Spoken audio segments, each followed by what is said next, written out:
Hello and welcome to Man's Model Moments. This is the Midweek Model Meet, and we're going to be talking about modeling Mojo tonight. So I will welcome everybody in a moment, but first of all, let me welcome onto the stage Gary. Hi. How are you? Hi, man. How are you? I'm not too bad, thank you. I'm Excellent. enjoying the warm weather as much as possible, which isn't that much when you're inside a shop all day. Yeah. There you go. It's Absolutely. warm now. I'm in the conservatory, so it's very nice. Quite very nice. Although I do have a big screen that I've erected because otherwise it just, I don't know, it gets about 80 degrees or something ridiculous in here. Aircon. Aircon unit.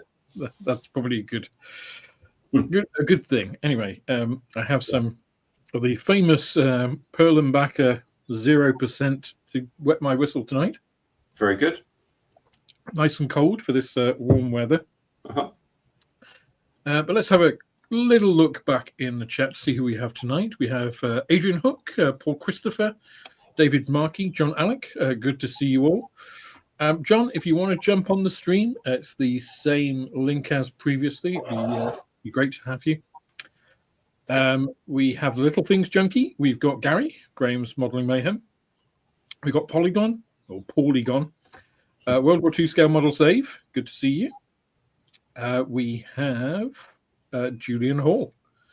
Who else do we have? Graham Ball, Damien. We have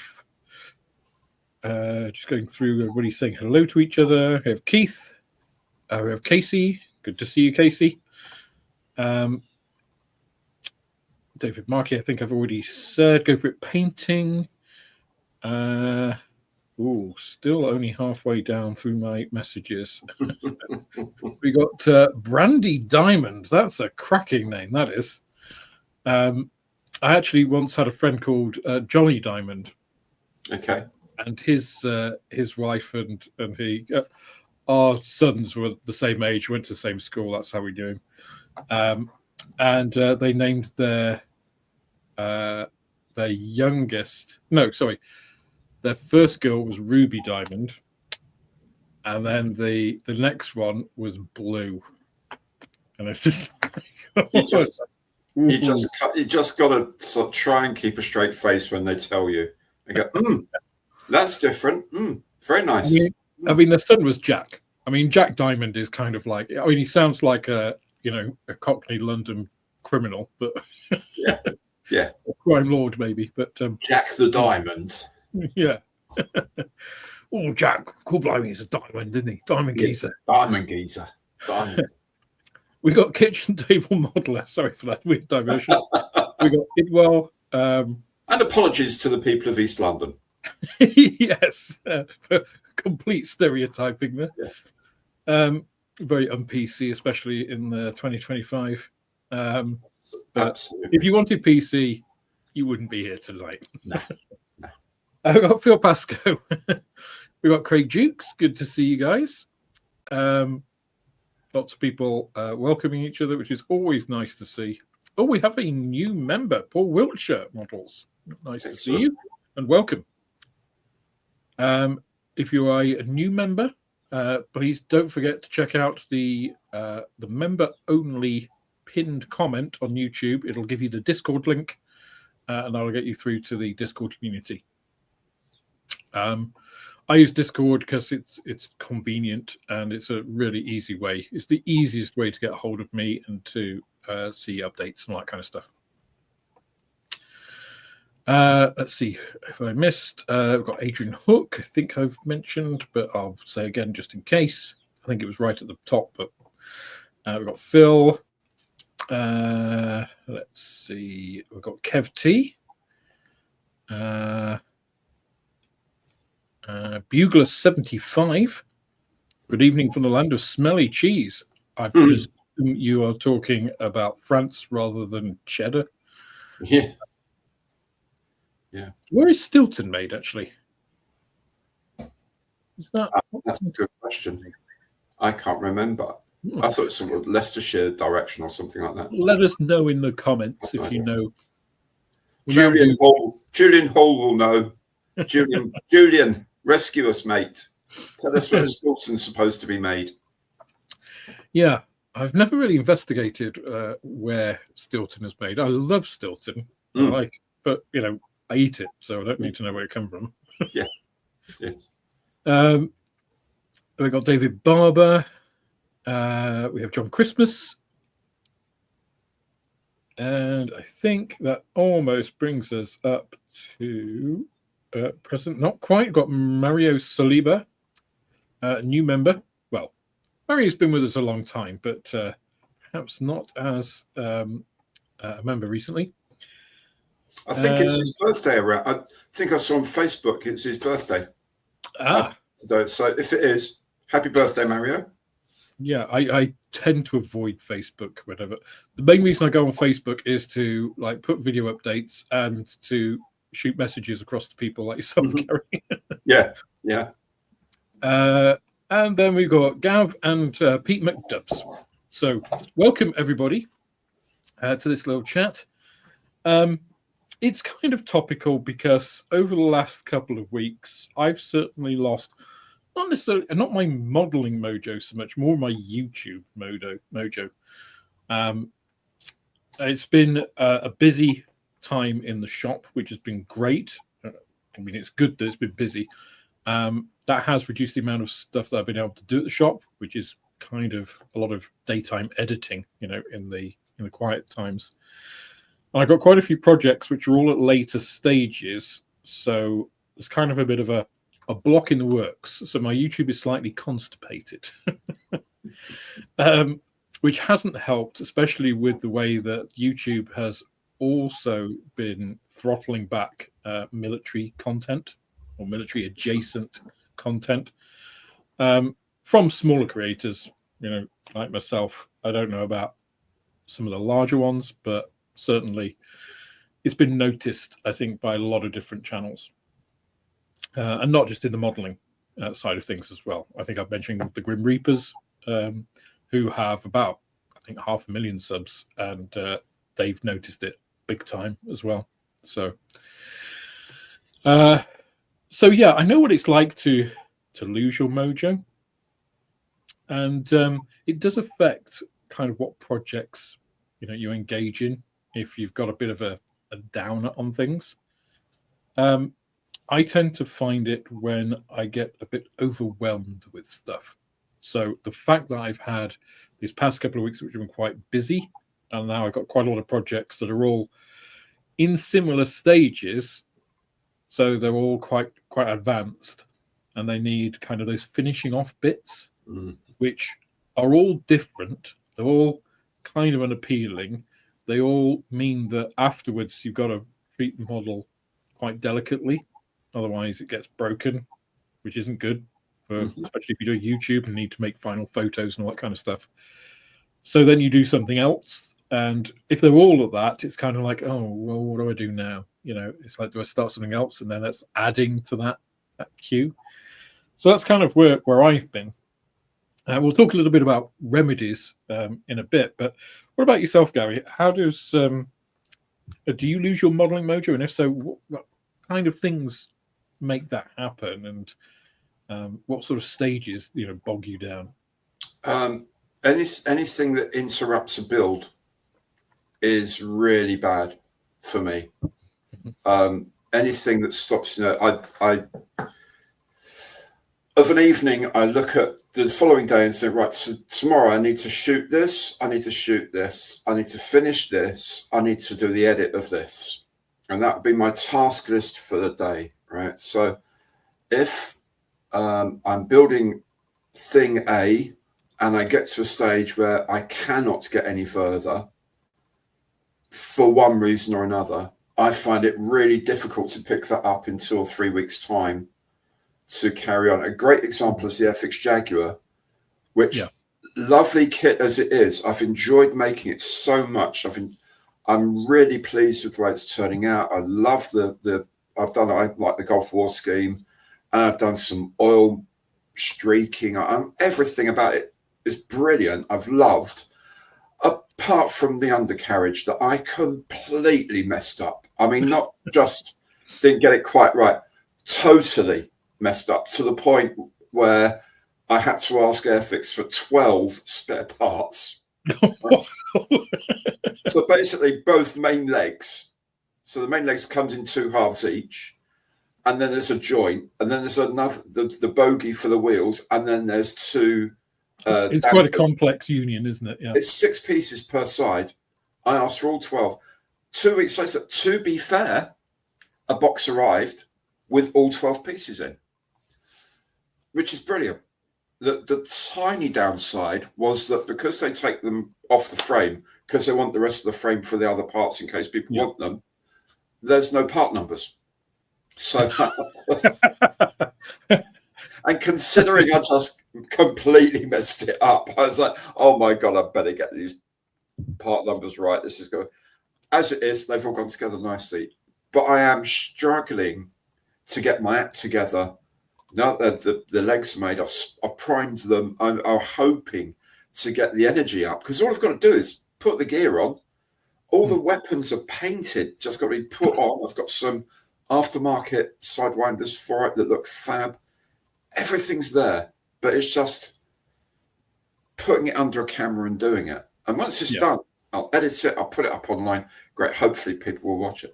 But if you get that break, that's a real. I'm still halfway through the Gannet I started in November. And I've got a break in the build in, I don't know, around December or something. And every time I look at that, and I really ought to be doing that again, I just can't for some reason, I just can't be bothered, or can't be this like I just can't do it. It's really weird. Really weird. So if I get a big break in a project, that's bad news. That's a lot of getting over. I have, and I know John Alex shares this. The worst part of a build for me is the end stage. It is, getting all of those last pieces on. Mm-hmm. And I don't know whether there's a sort of psychological element to it as well, that part of my brain knows that, okay, when I've done this is over, and then you just put it aside and that's it. You'll never be doing it again. Yeah. Whereas until that point, I'm still doing it. Mm-hmm. So I don't know whether that's kind of in the background, because there's another part of my brain which is just like, I just want to get this finished and out of the way. Mm-hmm. I've still got, so the Gannet, actually, I started pretty much as soon as it came out. Mm. I looked back at when I started it, and actually almost when I'd finished it, and I thought, oh, it was just before Christmas. Yeah, it was 2023. Like, oh my God, Alex, you idiot. And it's remained in that state. I just I did the wings folded. Mm-hmm. I just need to put the wings on folded. Mm. Yeah. And then the canopies. They're all painted, it's decaled, it's had all of the panel line washes done. Mm-hmm. It literally just needs that last push over the line. And for some reason, I've just not found a compelling, because I've had so many other things going on. Mm-hmm. It gets just put off to one side, and it's just like, okay, but to do it, I need to get all of that stuff, to the bench. In a way, you can't just put it with other stuff, because again, that last stage, you need a nice clean bench, so that you're not going to, as I say, break anything at the end, because it's the worst thing. The Bristol Super Freighter. Oh yeah, I mentioned, in fact, to you, Gary, a while ago when you were on, quite a few times ago, I believe, that was kind of like quite way through it. Mm. It's had the decals on for probably over a month. And the thing is, it just needed, when I joined it together, so I did the decals before I joined it together, because I thought that way you're not having the whole wing and undercarriage to get in the way. Mm-hmm. And those one-piece decals are a nightmare. I didn't try. I cut it into 3 pieces, and then they're quite manageable. Mm-hmm. And you can't notice the seams or anything. Did all of that. So joined it. Then I had, of course, because it joins, but it needs well, it needs some filling, it needs some sanding, and it needs respraying. Mm-hmm. Well, that's fine because it's just white along that edge top. So I just quickly mask it, and then so I quickly, partially masked just to get that, sprayed it, and of course, when I took the mask off, it took half of those decals. Oh, And I'm jeez. just like, oh God, man. Alex, no, what have you done? So I knuckled down actually and just sent an email to airfix, just say, please, sir, could I have some more decals? Because I really screwed this up. And it's at a stage now I haven't put the wings on, but actually, in retrospect, what I should have done is joined the fuselage halves together, done all that, and then decaled it. But I kind of thought, it'll be fine. It wasn't. So I've learned, I hope. Yeah. But yeah, that's sort of getting to such an advanced stage and then screwing up. I did it. So I'm sure you've heard as well the MiG-29 with JDAMs. Well, yes. Yeah.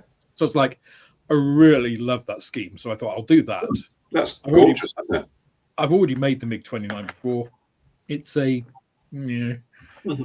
an okay kit with a couple of flaws, which they still haven't fixed. That left-hand vertical stabilizer still needs about 4 millimeters trimming off the tab for it to sit in the right place. Otherwise, it sits like way back.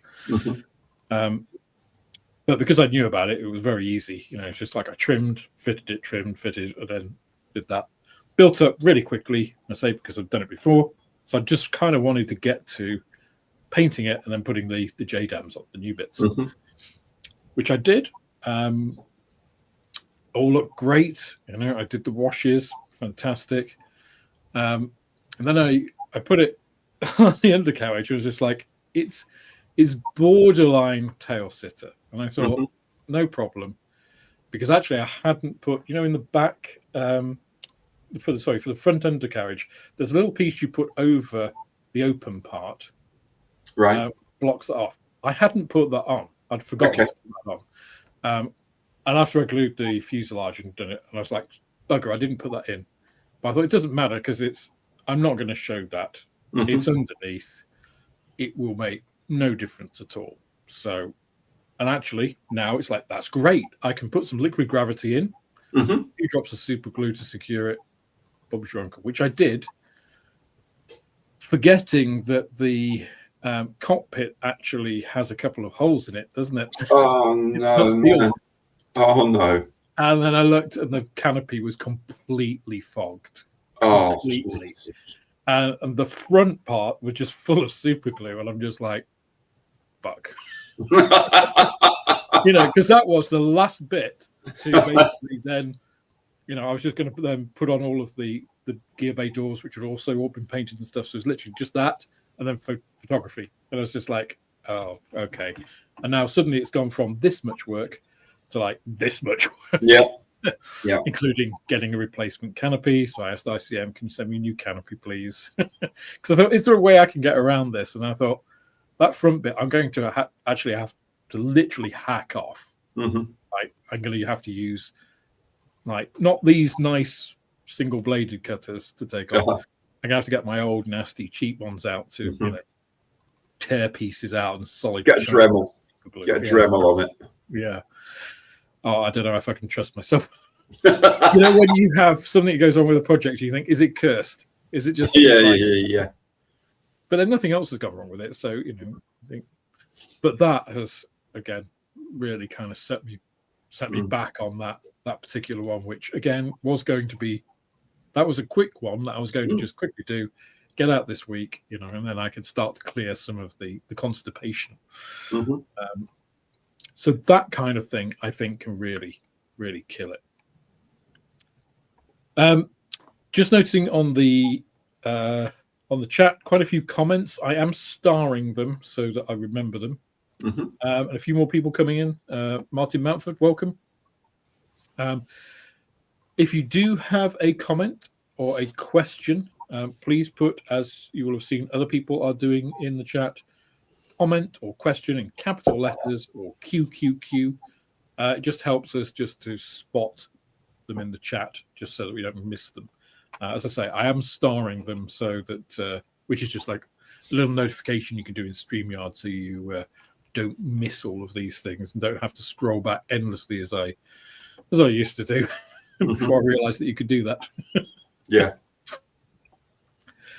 Oh, we've got Benedetto. Good to see you. And World War II scale models Dave, who is a gentleman and a scholar, has once again donated 5 Man's Model Moments memberships. Thank you very much, Dave. It's a great supporter of the show and the channel.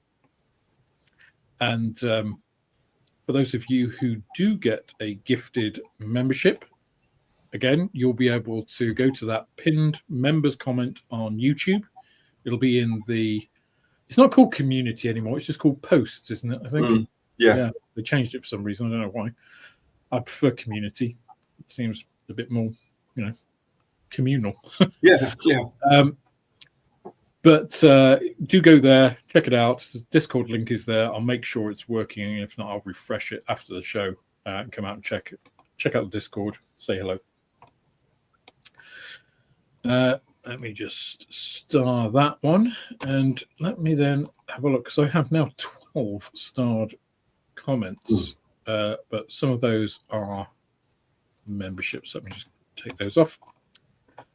Julian says, I think regaining your mojo depends on why you lost it in the first place, a bad build or loss of interest in the hobby, etc. That's a very good point, Julian, and that's probably something we should talk about. And if you guys have specific examples of why you lose your mojo, please do put them as comments so that we can address that, because obviously Gary and I have our own personal reasons that we get bogged down and lose that kind of at will, but they might not be the same as yours. So let us know, because hopefully we can give, and if not us, other people can give some useful ideas about how to get that back. Another one, never let your grandkids name your pets. A neighbour's dog is D for dog. I see. Yes. Interesting. One I did start because Gary mentioned it and Mario confirmed it. It is Mario's 50th birthday tonight. So, congratulations. Half a century. Have a beer, drink, whatever your tipple of choice is. I shall raise a glass to your honour. It's all downhill from 50, don't worry. Yeah. Long way to go, though. Indeed. Paul Wiltshire, I will come back to that on when we kind of cover the getting your mojo back part. So, as I will with that one. Stuart says, I much prefer building the kits and find it hard to paint and finish kits off, especially if it's a complex paint scheme with lots of extra parts to finish the kit.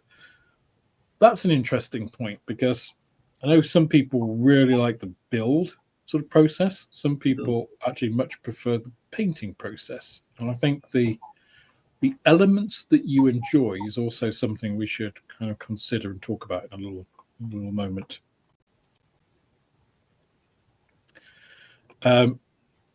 So Phil Pascoe says, I have the opposite problem. My mojo is raring to go, but everything is in storage due to being temporarily displaced. It's driving me insane. So Phil, I actually had this when I first separated from my ex, and I went up to just hang out with my relatives for a little while. And of course, I didn't have anything. What I did was I went to the rather wonderful Newcastle Northeast Model Centre, and I just bought some very basic modelling tools. So I just got myself a knife and some nippers and some glue and a kit, and I just did that. I don't think you need to have all of your bits and bobs just to get your fix, if you know what I mean. You don't necessarily have to paint stuff or paint everything. I did I did it. I specifically actually bought an AFV because I knew that I wouldn't need to paint all of the bits along the way. There's no cockpit that I had to do in advance and that kind of thing. So I think if you are mindful of some of those bits of what slows you down in a build, then you can be judicious about, just buying a kit as a kind of interim measure. I don't know. What do you think, Gary? What would you do if you had your Mojo raring, but you had none of your stuff? I don't know. If I actually have none of my stuff at all, I don't know. I'm never really think I'm in that position, really. My stuff's, I'm here all the time. I'm a prisoner. Let me up. I'm here, so my stuff is always around me. I don't, if I go away, it's because I'm on holiday and I actually really need to get away from it. So I get stuff pre-loaded onto YouTube to go on when I'm away. And then I try and forget about it. We try to sort of go one interesting holiday and then towards the end of the year go back to Albania, where we go every year, which is really relaxing. But I can work there because the Wi-Fi is really good. The beach is right next door. Maria can go and sunbathe all day. I can catch up on watching YouTube or trying to learn some new software, or I can do Monday Matters there. I can do live streams there. The Wi-Fi is great. So it's kind of like work light for me, and it keeps me occupied while I'm in a really nice surroundings and like nice food and wine and everything. But the other holiday tends to be I need to shut off for 2 or 3 weeks completely from the channel. So I'll pre-program stuff. In that last week, I am already thinking, right, what do I need to do when I get back to make sure there's still that continuity of like you say, Sophie, half the problem is building the stuff for us. The other half is then doing the edits and the thumbnails and uploading and doing all the metadata and all of the admin of putting a YouTube video up, which is also a pain in the backside, but you got to do it. And most of it's not you can't really automate it. You just got to sit down and crunch it. And checking on your analytics and checking on this and seeing how this is done and how that's done. Should I do another one of it? All these things, which adds to the pressure sometimes when you're looking at a kit and thinking, oh, I really should be finishing that. And when you're thinking, because I know that will get a lot of views, then out it comes and you force yourself to do it. But the other difference, of course, is that this is our job. Yeah. It's what we do. It's very different, I think. When it's a hobby, your sort of imperatives are very different. One thing I do actually every now and again is I do something that never appears on the channel ever. I'll do a build and it will never ever see the channel. I've built it because I really want to build that kit, but I don't want to share it with anyone else. I want to do it for me, for my own satisfaction. Do that if I allow myself that luxury now and again. And that actually, in fact, let's just quickly address some of these points and talk a little bit about the getting your Mojo bits back, because that is one that Paul Wiltshire models mentioned. I find when I have a bit of a modeling block, I go look for a kit I really wanted to do. Yeah. And like you, Gary, there are builds that I do which are just for me. Mm-hmm. I've never done a Super Hornet. Oh, right. Because the Hornet isn't really a plane that particularly speaks to me in any way. Mm-hmm. And the Super Hornet, I know, it's a different beast from the Hornet, despite the same name and general look. It's a larger aircraft. It really is a different airframe. I'd never even done one. I have done a Hornet before, never done a Super Hornet. So I picked one up at the Yeovil Model Show for a ridiculously low price. It was like a £5. The Revell kit, it's actually a really nice kit. And I just threw that together myself. No intention I didn't film it, no intention of showing it to anybody. Just thought I'll just do that. And it was really nice, just to do something that wasn't filmed with every bit, where you're looking at, where am I putting my hands? Are they in shot? Do I have to do that bit again? I mean, just to give, I don't know about you, Gary, but I've been doing the Italieri. I can never say that. The Italian manufacturer that we all know of. I've been doing their new Semaventi, the soaking. And really quite a quick build, 3-day build, from start to finish. Sans painting the exterior, obviously. But it's got a lot of little fiddly bits, like really fiddly, like, bits which are 2.5, 3 millimeters, which you really need tweezers for. But of course, if you get that wrong and they ping off, it's like playing tiddlywinks. You will never ever see that again. And like there's some little catches for the hatch, the engine hatches at the back. 4 of them, all that size. And they go in tiny little holes, and putting those in with tweezers, So you got 4 chances to get it right? Which means you have to film them all. Another ones are like each side, you have paired things. So I'll often do one first, not filming it, so that I understand how it goes together and like the likely fuck ups I'm going to make before doing the second one. And then I'll get to the second one, and because I've planned it and stuff, usually it's okay, but often I'll like drop the piece or something. So then you've got to start from the beginning. You can't just like carry on. You kind of got to rewind. And occasionally you forget, and then you just have to go with that shot because that takes the only one you have. Sometimes you'll put something on and think, no, I actually need to take that apart and do that again because that wasn't good. So our builds are very different from a normal build. So I think sometimes just building something for yourself where you don't have to worry about any of that is good for the soul. Definitely.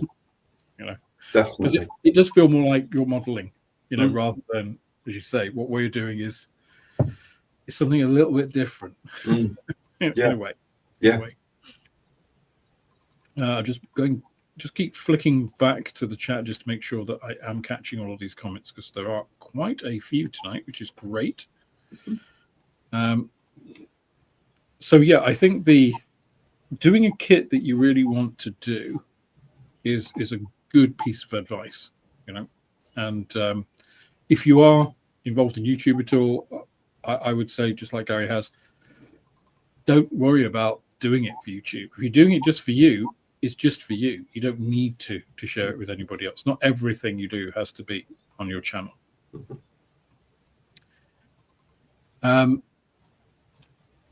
Graham Ball says, my way of getting my Mojo back is to grab an old kit and use it as a test bed for a process I had not tried before. Alex is right. The odds and sods at the end of a build is always a bind.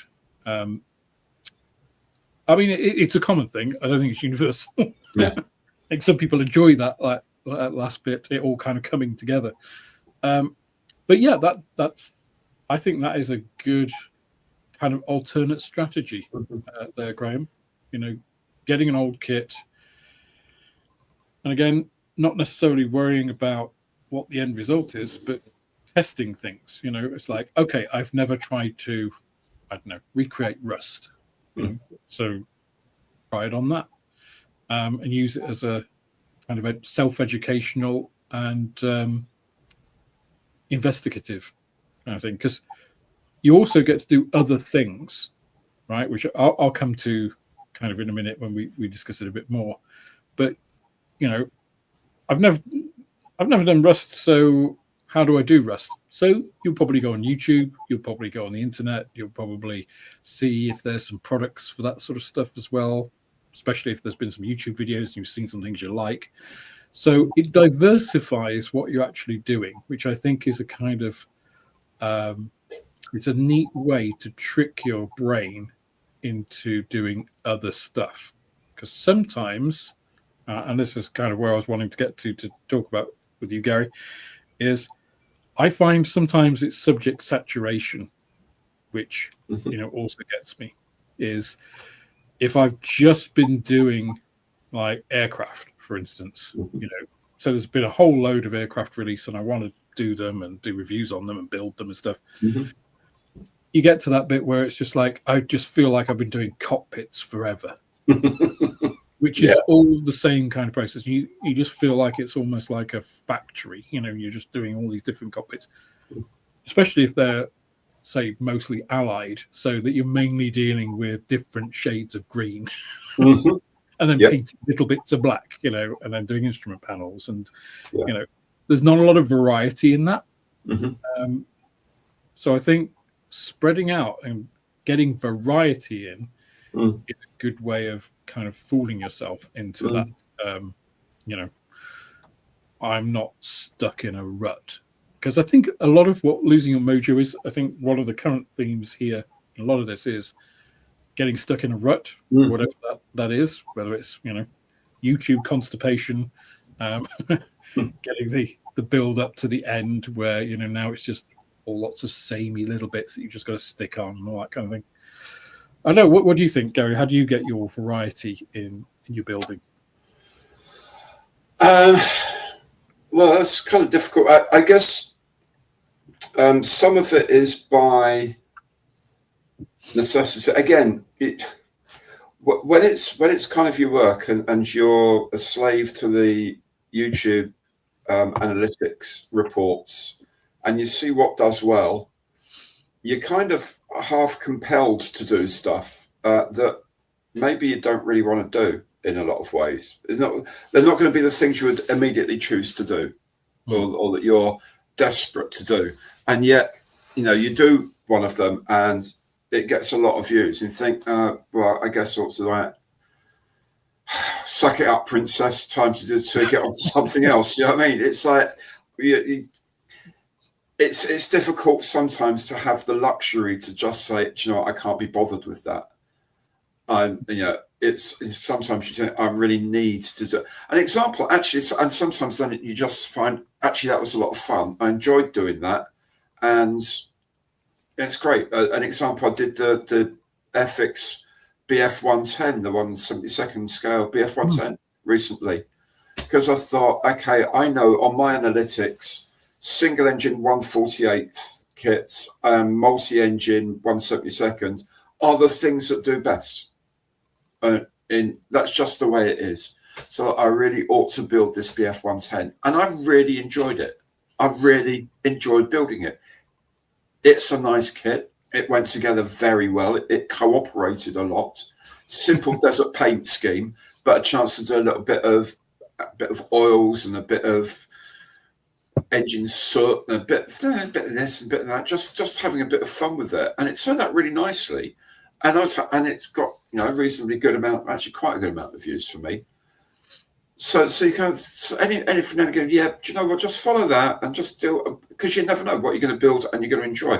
But then my stepson said to me a little while ago, "Why don't you try other things?" I said, "What?" "Well, I've made some tanks." He said, "No, totally different things, because model making isn't just World War II airplanes and tanks or even modern data.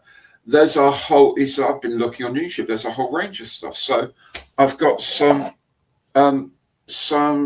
Warhammer Space Marines. I have no idea what these are, other than what it says on the box. All right, I used to do wargaming years and years ago, but it was with tiny little Napoleonic things, 18mm figures. Yeah, I had a ball doing these, absolute ball. So now I've got to paint them and stuff. And to paint them, I'll be using the AK, what they call the new paint markers. They've got tabletop gamers. So I'll be using those. I'm thinking, another video. review the paints while I'm painting these. So all of that, because it's completely new to me. It's I'm discovering that, and that keeps you going. That gets your energy back again. And so when you're faced on the stash that okay, I need to do that kit now, even though I've built 3 of these before, but I know that's going to do well. I'll build that energy, sort of carries you over into the things you maybe don't want to be doing. But I've got that. I've got a Gundam kit. I've never made one. It's all Japanese anime stuff that means absolutely nothing to me as well. But the plastic looks incredible. The molding looks exquisite. And you just think, I'm going to have fun building that. one of the guys, because I was talking on my channel about this a little while ago, just I want to try different things. Anyone got some ideas? Someone sent me one of these metal earth kits. They're like, it's metal, sheet metal, and it's pre-cut and pre-painted, and you nip them out and you assemble it by sort of putting things into slots and twisting tabs. I've got a Catalina to build. It's not that big or so, but completely out of metal with no glue whatsoever, and it's all pre-painted. I'll give that a go. But the other thing, of course, is when you do that, you might pick up a tip of how to do something maybe with photo etch. Yeah, dealing with photo etching in some way, or with these Space Marines. You know, the way you get doing maybe some dry brushing on the uniforms to make them look a little bit more space worn than fresh out the Space Academy and things like that. You can go to town and have all sorts of fun on these things, and it just brings back the skills and brings back the excitement again, I find, anyway. So it's a really good thing. Actually, I think we have a number of comments that talked about this. Let me see. Here we go. So the man of the hour, birthday boy.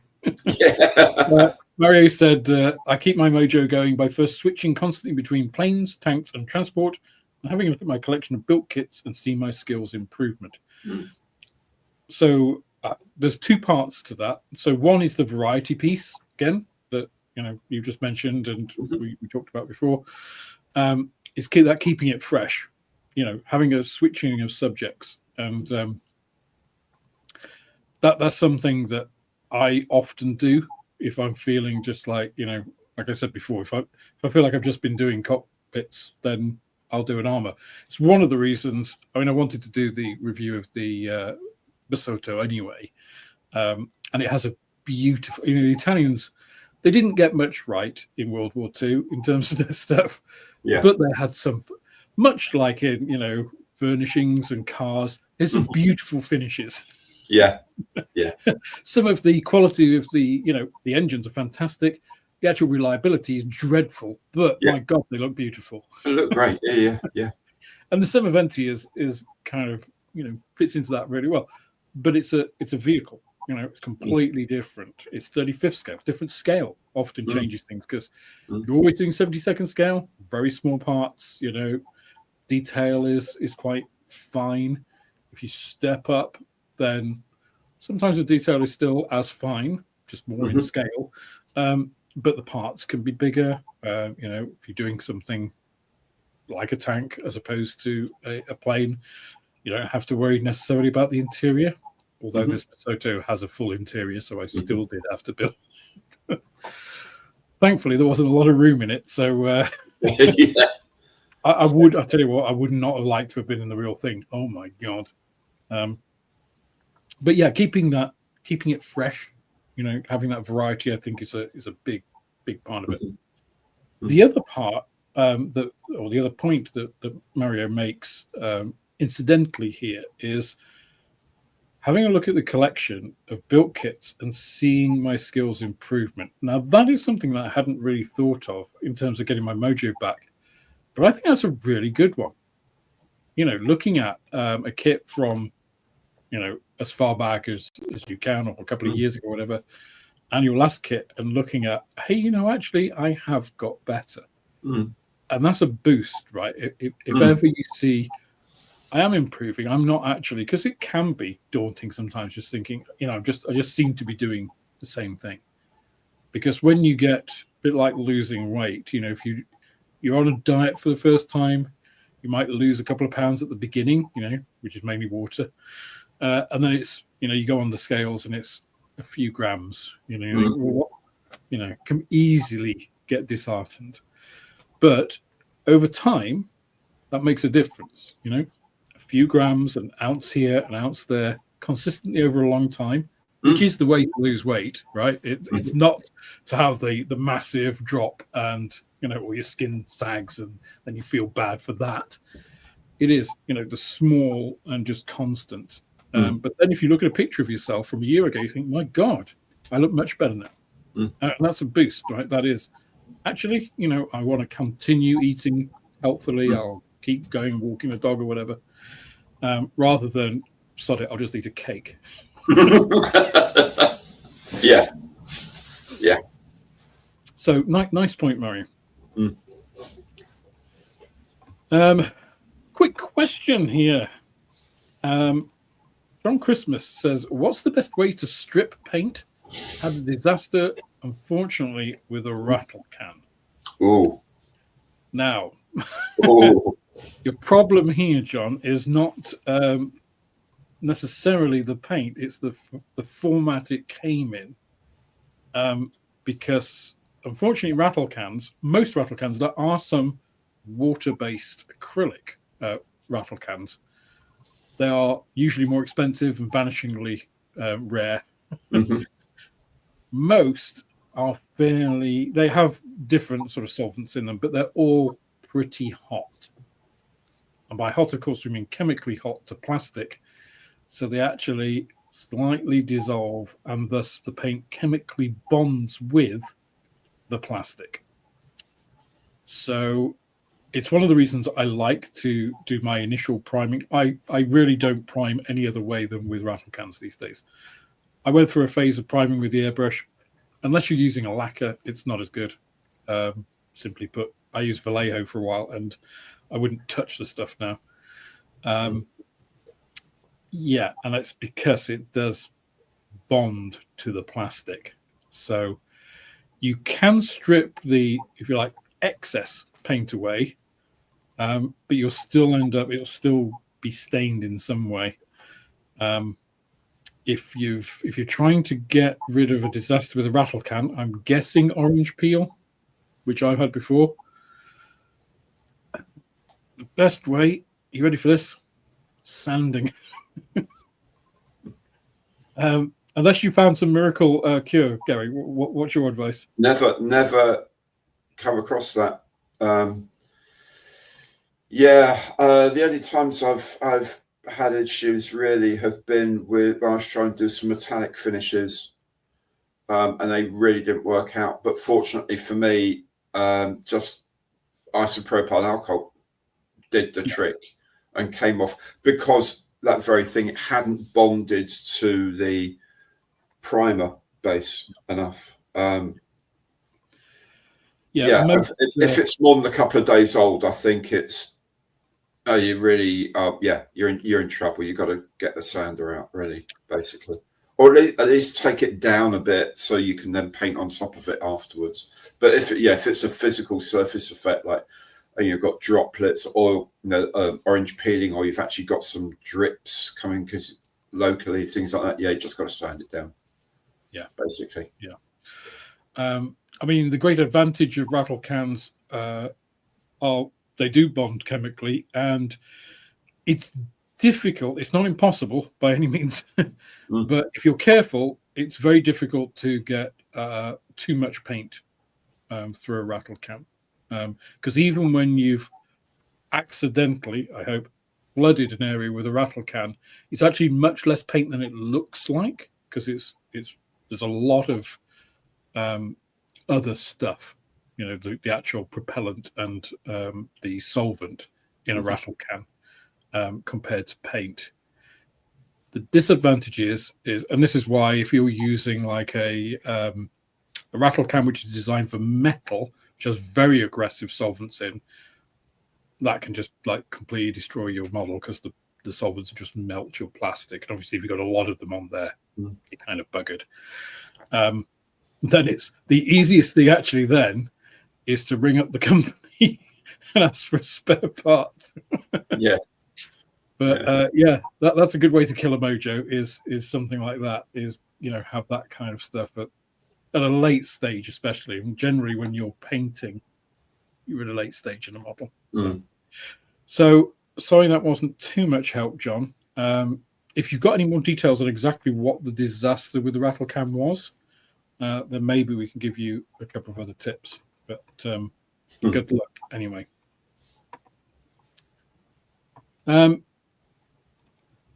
Benedetto says, if I lose my mojo mostly to do with outside factors, life or other hobbies and then feel pressurized to get builds done. For me, it's get back, and when you're ready, don't force it. Yeah. So this is kind of where I am or have been over the last couple of weeks, because other life stuff, and also where I was, which wasn't really my mojo, that was just availability. At the end of last year, when there was all the divorce papers and shop stuff and all that kind of stuff. It was just finding time, which is different from losing your mojo. But it can sometimes be easy to get swamped with that stuff, and then modeling kind of goes out because I don't really have time. And then especially if you don't have a dedicated space for modeling and you kind of got to get stuff out and do, if you're stressed about other stuff, and then you've got to do all of that before you can even start modeling, it can be very easy to just be like, no, I won't do it. So I think it's good advice, Benedetto, to say, don't force it.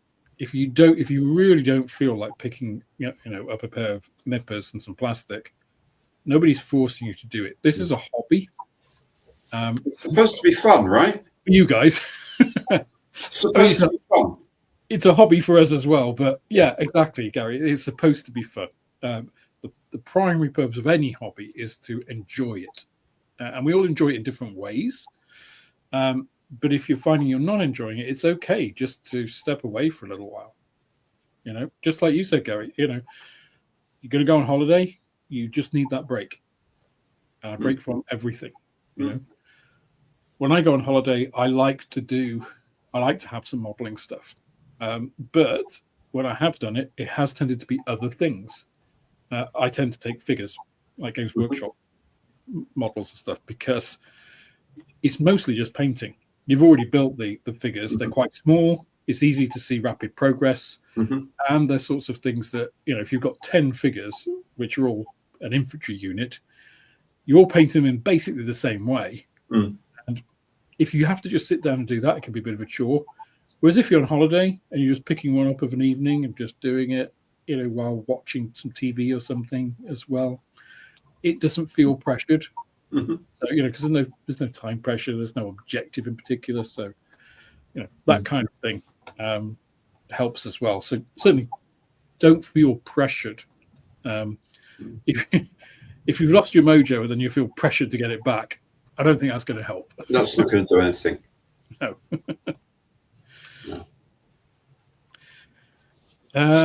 Sometimes I'll do something like, I'll come, because I'm lucky enough to have a purpose-built space to do this. So I put my cameras and my computers into my rucksack. Maria says it's like I'm going off to school. I walk down the garden with all this stuff on my back because I don't want to leave it in here overnight, and come in here. And then I've got the plan of what I should be doing that day. But if I really cannot get my act together to do any of the above, I'll do something else that needs doing. Like I'll clean the airbrush. I'll go check the airbrushes. That's a bit sticky. I'll take it apart and clean it. I'll do a diversion activity. There's normally a reason why I don't want to do what it is. It's not just a general lack of mojo. There's a reason, subconsciously or otherwise, why I can't be bothered to do, or don't want to do that. And then a quick mental reset, doing something else completely, actually works really well. And that's what's so great about modeling. And we know the guys from Models to Heroes. It's where modeling becomes that diversion activity for them to deal with life and everything that gets thrown at it. It's kind of like a reverse effect of that. I can use other diversion things to get over a hump in model making. That's a sort of, okay, well, I'll do that. I've cleaned that. I've made up some more sanding sticks, or even something simple like I've tidied up a bit. So it's a more welcoming space to work in now, not constantly having to get things out of the way. Little things like that can half an hour of that can make the whole difference to my day. Maybe I'm talking myself into a section here or something. I don't know. It No, sounds like crazy, but it really can. Half an hour of in the old days, doing proper F all, essentially. Making sure the coffee machine's got enough coffee pods, or cleaning the milk jug out, or just some diversion that resets you back to, okay, here I am now. Oh yeah, that needs doing. I'll get on with that now. I'm happy again. It's really weird. No, you. I don't know whether you've been eavesdropping on me, Gary, but today I actually did exactly that. Oh, good man. So I was at my desk. I've had a real sorting shit out day. I said that to Maria when we both got Marias, so yes, we do. Yeah. Confusing. Not the same Maria, everybody, just in case. Yeah. We don't share a partner. Yeah, it's not that kind of channel. It's yeah. But yeah, it's just like I got the dog sorted, took him to the vet today. He needs some pills and needed, things doing. Tax return. I had to chase up some stuff for the pension. I decided that I was too cluttered in I've got a little recording bit at the shop. That was too cluttered. I cleared all of that up, which I've been clearing bits of the shop out, which have been needing to be doing over the past week or so. But I had to do my actual kind of workspace there. And it was great. The feeling that gives you, because I have kind of an ecological filing system, it's like stuff gradually gets pushed away, it becomes less important. If it's more relevant, it gets brought back in.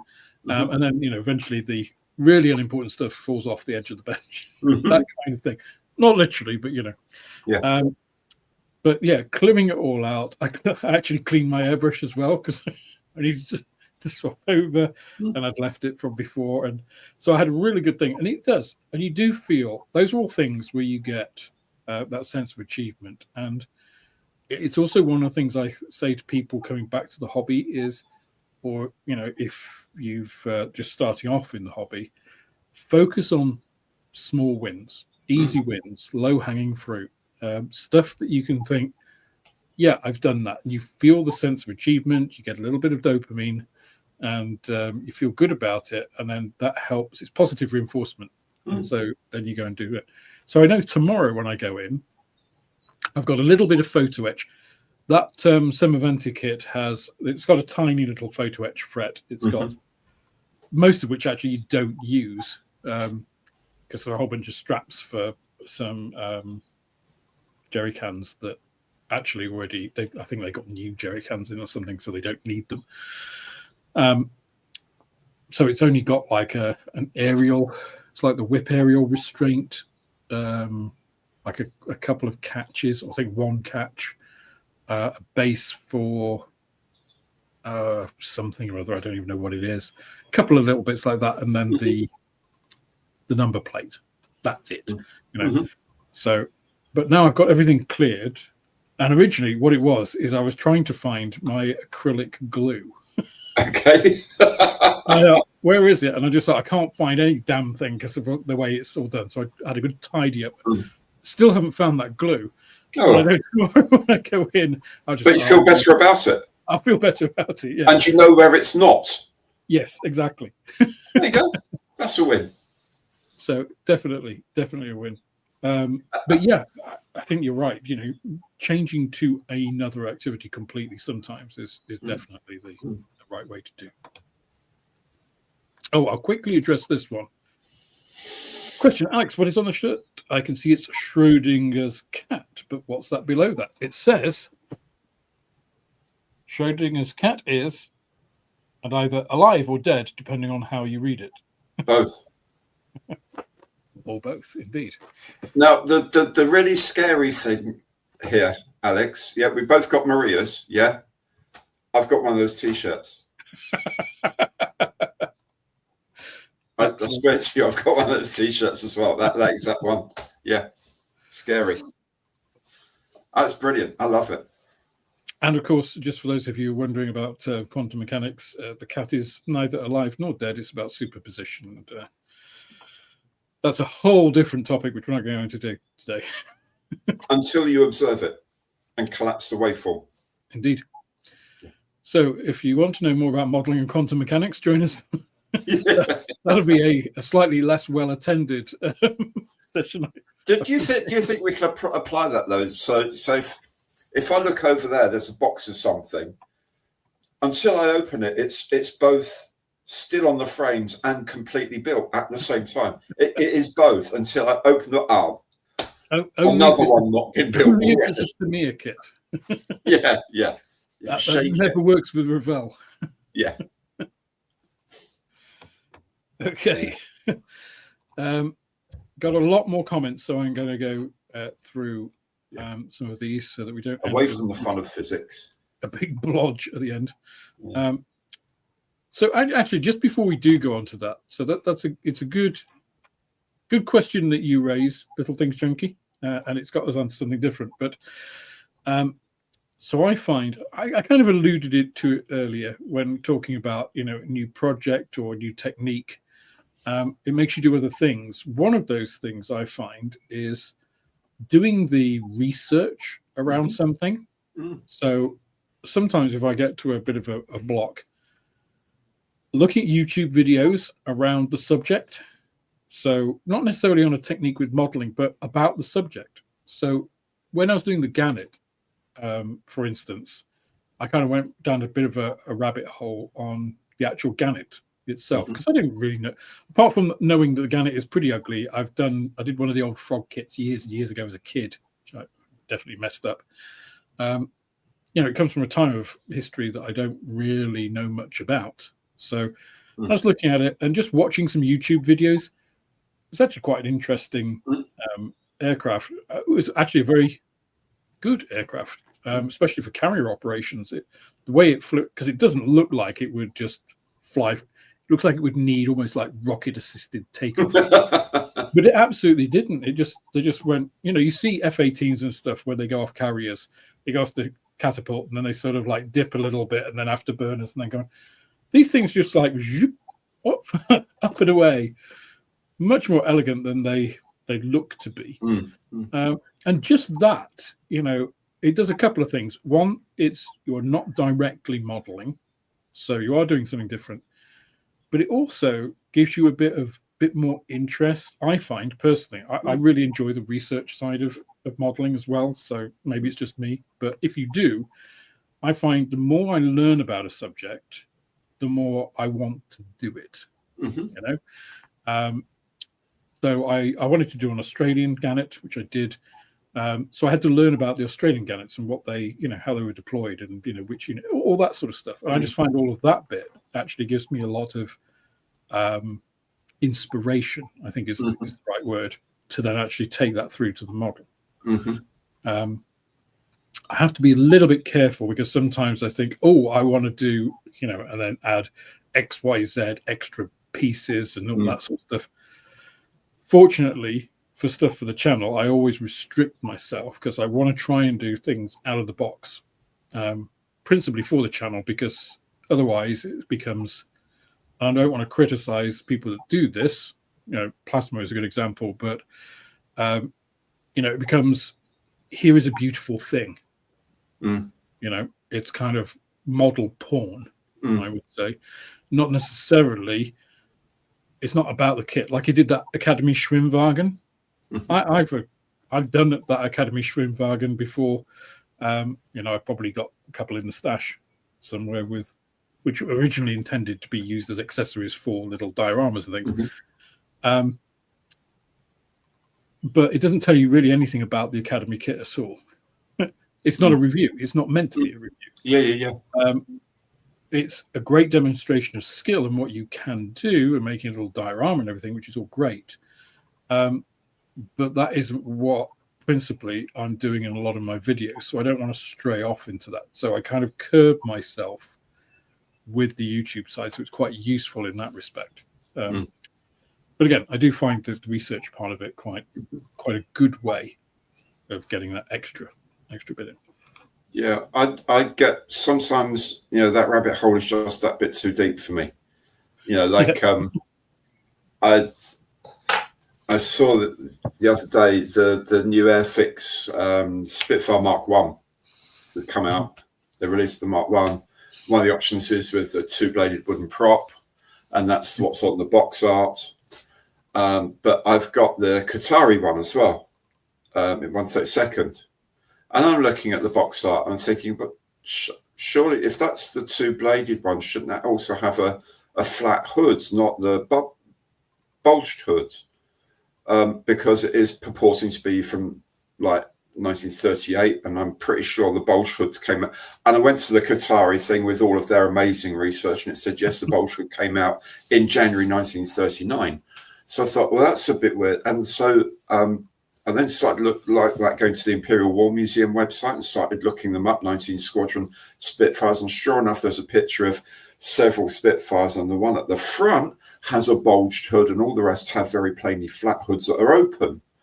And then I'm thinking, well, hang on, and now I need to get as close as I can to the original to check whether that's actually been doctored, because the caption pinned to the picture when it was scanned or rephotographed or whatever talks about Spitfires in the Battle of Britain. Well, if that was the press day in October 31st, 1938, that's a couple of years before the Battle of Britain. So did they sort of retrospectively paint in the leader's plane, and then the numbers don't match up? But and you look at the airfix, the one on the box art and the one on the side view and the built example, none of them are consistent with the serial numbers and the colours of the. And I'm going down this right, and I'm thinking, right, what I need to do is get in touch with those guys in New Zealand, and maybe I could. I thought, or I can just ping an email to airfix and let them worry about their job. Yes. Because I'm not even going to get the airfix kit. I'm not even going to be buying it. Why am I going down this? Because, I mentioned it on Monday Matters or something. Oh, airfix have released this week. Yeah. And then it just, and I've really, really, really have got to go and glue that bit onto that plane today, because I really not spend all day on the Imperial War Museum website. It can get a bit tunnel vision sometimes. So I do have to sort of pull away from it and let other people worry about that. I know that feeling. Yeah, but every now and again, you're right. You learn something completely. I had no idea about. There was I can't remember the name of it. In Iraq in the Second World War, there was like this battle of a sort of desolate, distant airfield that the RAF held with some army guys as well, and they were getting attacked by the Italians. And there was like this, it's like Gambia or something like that. And then I've found out about it. I've found a book about it and reading about it. It's an entire thing in the Second World War I had no idea had happened. The RAF had things like airspeed Oxford. It was a training base, and they had to start clipping bombs onto airspeed Oxfords and Hawker Audaxes. This is in 1941 or 42. Why are they even flying a Hawker Audax in 1940? Because it's in the middle of nowhere. Locals aren't getting up antsy at all, so it's perfectly safe. We can track them all down. And they were doing bombing missions with airspeed Oxfords. It's completely crazy. And I had no idea. And that all came out of looking into making one of these kits and a different scheme. And it said this thing, I don't know where that is. Start looking up on it. Wow, that's really interesting. So and I think so for those of you who don't kind of do this, I think it is a good way of getting your mojo back, because sometimes, you get into that and you'll find something and it will just be like, wow, that's really interesting.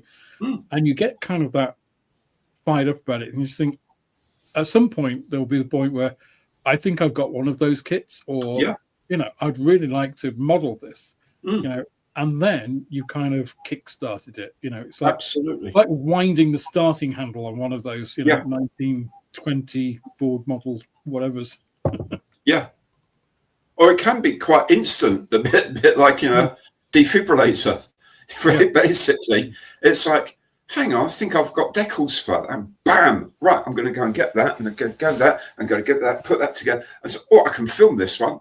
And suddenly you're making a kit that's sat there for ages and you think, I know I should make it, but I can't get round to it. And then suddenly, oh, but I've got the decals that I can do, and suddenly you're fired up again. It can be that quick, or it can be a gradual thing. You know, it's weird. It is weird. Right, a bunch of questions and comments to go through, which is fantastic, guys. Thank you. First one is from Stuart. I much prefer building the kits and find it hard to paint and finish kits off. Appreciate that, especially if it's a complex paint scheme with lots of extra parts to finish the kit. So again, I would say, much like we said before, it's a hobby. It's for your enjoyment. You know, sometimes you don't have to. Yeah.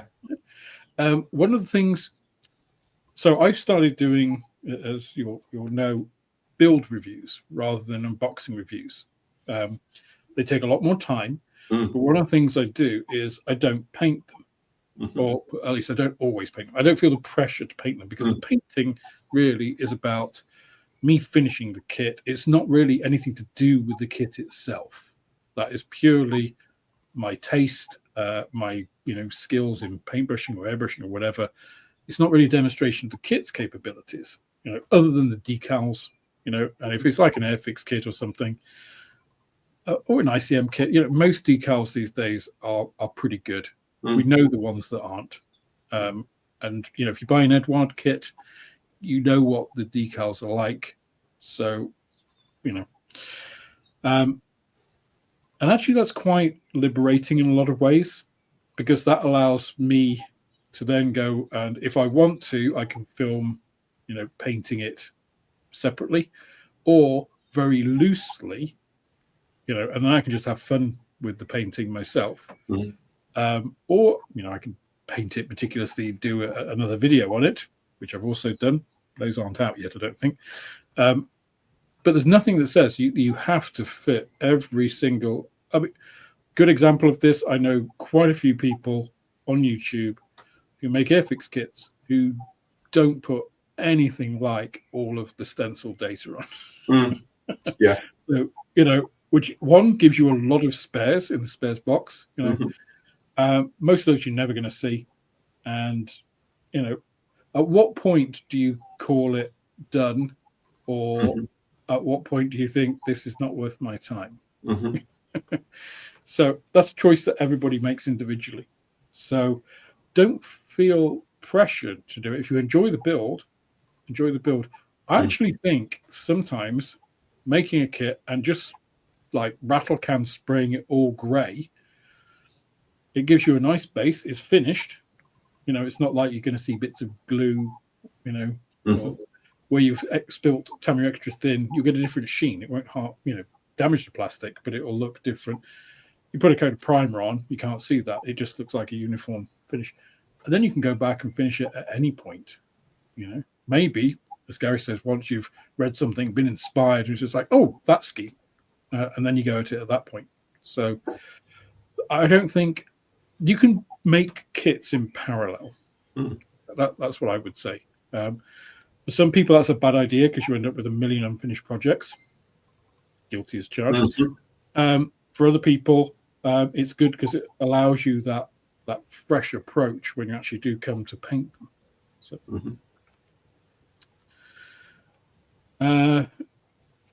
Mario says, dear friends, the pain has started. So we're referring back to the birthday and the over 50. But now that I'm older and wiser, I actually feel that I'm living the best years of my life. That's very well said, Mario. I must say, being content, I think, is something that comes more with age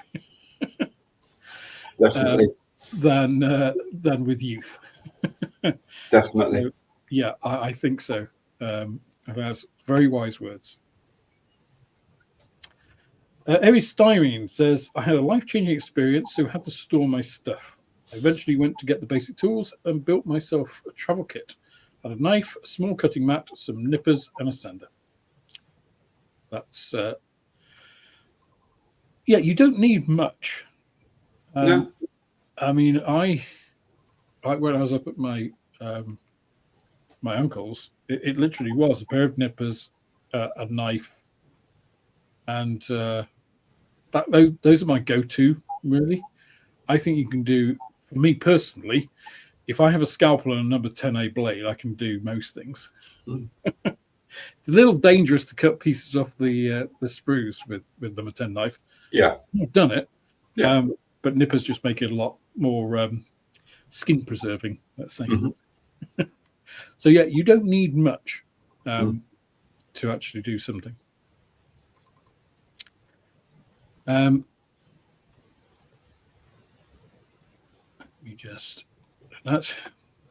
Adrian says, when I moved house and was away from my models for 3 months, I am now finding it hard to go for. Get my teeth in. I'm now finding it hard to go for it when building. I tend to start with all guns blazing, but tend to slow right up. Yeah. So I think it's something that we all experience at some point, that, Adrian. And I think, as we've said, sometimes getting that variety or just parking a project and shifting to something else. Yeah. And then you can switch back to it when you feel more, in line with that. Something I'm very lucky with is this guy Simon John, who keeps sending me Matchbox kits to build. So he's got a collection of old Matchbox kits, and those, putting a few of those in now and again really helps me a lot, because it takes me back to when I was a kid making models, when it didn't matter, when nothing mattered, and it's, even though now I'm filming it, it does matter. You still get that enjoyment of the old kits, and now being able to bring modern products and techniques, or techniques I've learned, but also modern products, to kits that I may have built in the past as well. It's just quite joyful.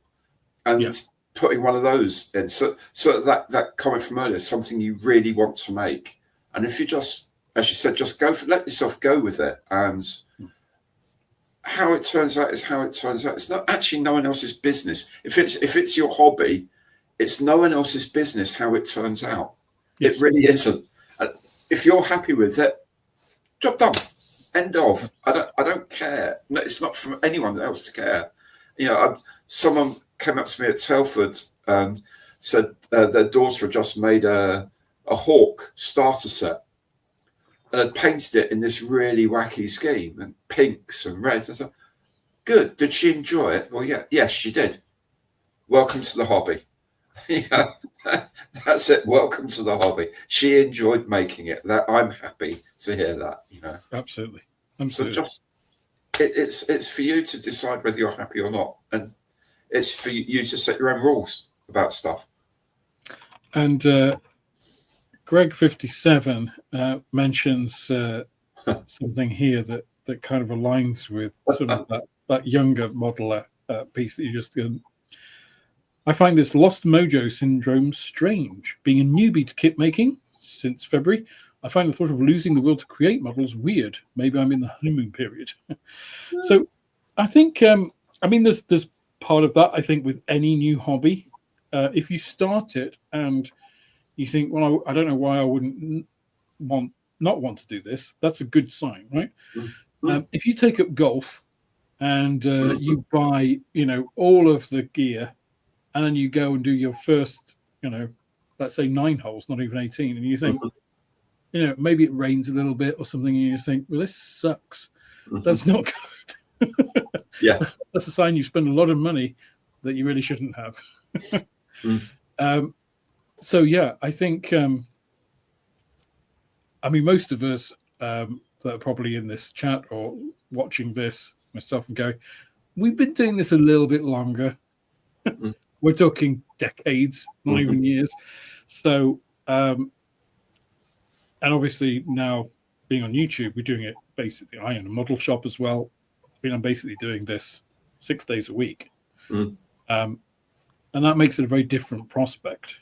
For me, owning a model shop and making YouTube videos about modeling is certainly not the worst way to spend your life. So, as most people watching will probably know, I was in corporate leadership for 28 years. I made a lot of money doing that. I was paid a lot of money. Okay. I did a lot of travel. most of it international. So I've been to a lot of different countries on business, which was great. I wouldn't swap that now for what I'm doing now, even though I make a pittance, really. Mm-hmm. If I wasn't with Maria, I wouldn't be living in this house. It'd be a very different situation. But how fantastic that, we have a place and a situation that I get to do that. I get to wake up every day, take the dog down to the shop, spend all day talking to people who enjoy modeling, different aspects of that as well. Mm-hmm. I find the shop is actually quite a good Mojo helper, because I speak to people who are interested in model ships, who are interested in Warhammer, who are interested in model railways, who are interested in tanks of different scales, of aircraft from every period. I talk to pilots and ground crew. It's fantastic. I mean, and I get to do that as a quote unquote job. It's just fabulous. So I get why the thought of losing the will to create models feels weird. But it's kind of one of those things that if you do any hobby rather than a job, like it is for Gary and I, a lot, then sometimes you'll get that thing where you just think, I just want to try something different. A bit like if you imagine eating pizza all the time. I love pizza. There's all sorts of varieties of pizza. I wouldn't want it to be the only thing I ate. So it's kind of like that. And I think if you've only just discovered pizza, there's a huge variety of pizza to explore, right? And you can eat a lot more of it than if you've eaten pizza, nothing else but pizza for the last year. I think that's the way to explain it. Yeah. It doesn't mean that you don't like pizza if you just feel, sometimes I want a curry. Yeah, you have a night off now and again. Yeah, exactly. Essentially. You'll still come back. Yeah. Alex Smith, thank you very much, has given I'm not sure what they are, super chats or whatever they call them here, but says Warhammer gives you a chance to try new colors. That is an excellent point. So the good thing about like the Space Marines that you've done, Gary, there is no prescribed color for them. Yes, they have chapters, as they call them, with prescribed colors, a bit like nations in World War II. But you can also there's no description of how many chapters there are, so you can invent your own chapter. You can have your own paint colors. If you want pink and green and orange, that's valid. So it's a good opportunity to do that. To just think, I fancy doing. I've always thought this would be interesting, and you can do that. So I think Warhammer is good, and you can do, obviously they do vehicles as well, so you can try things out there. The only disadvantage I would say with Games Workshop models is they are expensive. But kind of aligned with that, and for what we were saying before, build a Gundam or two for something different. Again, Gundam kits. Yep, got one over there. I've got a Justice Gundam waiting for me. You see, a lot of people, I think I've mentioned this before as well, a lot of people on the channel said, you should try a Gundam on a lot of my videos, the quality of Gundam, blah, blah, blah. So a couple of Telfords ago, not last year, the year before, 2023, I picked up some Gundam, and then one was specifically a Bandai kit, and one was a vinyl kit. And I built it on stream, and then when I was told that's not a Gundam kit, that's a whatever, slightly different, made up Japanese fantasy robot, and it's just like, okay, well, the other one is Gundam, but it's not a Bandai kit, so I guess. You get rid of it everywhere. Just don't understand it. That's all. It's not on my radar. Here's an interesting one. Actually, just before that, Paul Christopher says, I use something different to bring back Mojo. I'm building a Robotime DIY hose kit of a room and just realized how I am modifying it as I improve. Interesting. Cool. So, again, just that theme of difference. I noticed, by the way, I've got this going on up here. That's because I forgot to put the light on in here before we started. So as it's gone dark, the differential that the camera's picking up isn't. I could go and switch the light on, which I'll do in a second. But just in case you wondered, that's why that's coming. This is an interesting question, which I will allow you to start answering, Gary, while I switch the light on, because I also have this kit. So, question, Gary Stuff, what do you think of the 1983 kit, Matchbox kit? Well, obviously, then reboxed by Revell, the Handley Page Victor K2. I have two, but in the middle of one of them. I also am in the middle of one of those builds, which I started before the Airfix one was released. So I actually found it the other day. Wow. Amazing. Simon has yet to send me a 1983 Matchbox kit of a Victor, sadly. I've only have the Airfix one here. I never built the Matchbox one because by 1983 I was doing a whole lot of other stuff that had not very much to do. Actually, 83, it still actually did involve Handley Page Victors, but in a different way. Yeah, I haven't built it. I haven't built one, unfortunately. I can't help you on that, Paul. Well, okay, I'll step in with my personal experience. The Matchbox kit it suffers from a couple of, let's say, issues. Not a bad kit. I mean, the interior is fairly absent, but then you can't see anything in the interior in a Victor anyway. Yeah. Much like the Vulcan. Yeah. So that didn't really bother me about it.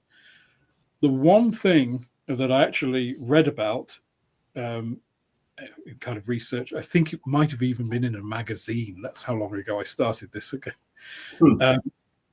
And that I did address are the air intakes.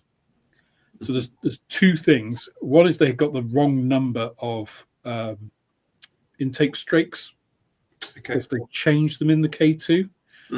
And the other thing is because the wings are molded in halves, including those separators, you get massive seams which are super hard to deal with when you join the wing.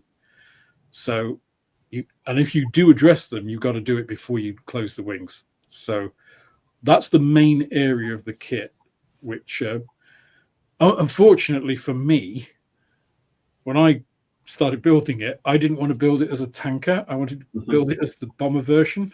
So I started modifying it. And then, of course, everything got packed away. I had a little bit of a hiatus. And then when I've come back a few years ago, of course, Airfix now have a bloody bomber version. It's like, God damn it. Which is, of course, a lot easier to make than the old Matchbox one. But not one with all the bombs in. I'm really disappointed. Oh, does it not? No, the Vulcan, you can load up the bomb bay with the bombs. The Victor had 35 1,000-pound bombs in it, but they don't make the bomb with the rotary bombs, so you can't actually. I mean, the thought of making 35 1,000-pound bombs is a bit daunting, obviously, but just to have it there would just be something else. That's the sort of thing you would put on a mirror, so you could actually see it. Or even like on a. On bomb loaders waiting to be loaded would look right. Just like that was the bit of, imagine loading 35 1,000-pound bombs in. I know. Amazing. So not a bad kit, but again, depends what you're looking for in a kit. I didn't want to deal with those because they are noticeable, and sanding inside an air intake that'll take your mojo away.